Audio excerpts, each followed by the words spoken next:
Programang ito ay rated SPG. Striktong patnubay at gabay ng magulang ang kailangan. Maaaring may masiselang tema, lengguwahe, karahasan, sexual, horror o droga na hindi angkop sa mga bata.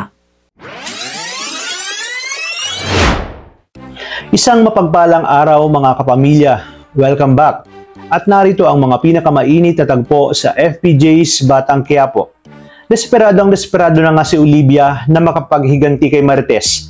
Magagawa niyang dukutin at itago ito. Matapos na itong paluin ng bote sa ulo at matindi nga ang kanyang galit kay Marites dahil ito ang bumaril sa kanyang inang si Pilar at hawak pa nito ang mga titulo na dapat umano para sa kanya.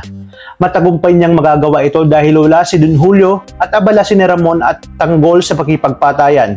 Kaya naman, gagamitin niya itong pain para makapaghiganti kay Tanggol at upang sundin lahat ng kanyang gustong mangyari. Sa kabilang banda, mag-amanga sina Ramon at Tanggol dahil hindi rin papaisa itong si Ramon matapos nilang masundan sina Tanggol sa pamamagitan ng isang GPS tracker. Mag-aalangan sina Tanggol dahil hindi nila pwedeng saktan si Ramon, habang si Ramon naman ay walang pakialam at desperado nang tapusin sina Tanggol at wala kasi siyang kaalam-alam kung sino ang sumasabotahe sa kanyang transaksyon dahil nakatakip ang mukha ng kanyang mga kalaban.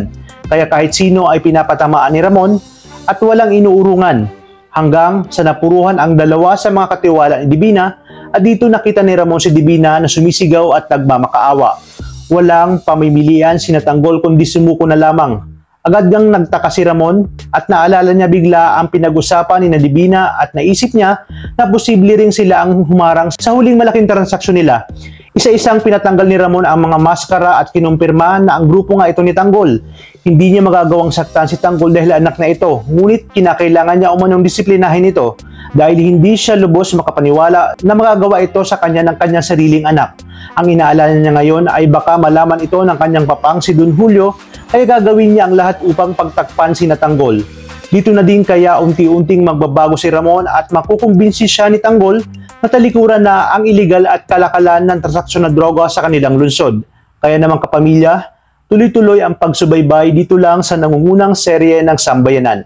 Maraming salamat sa inyong panonood at pagpalain tayong lahat, kapamilya.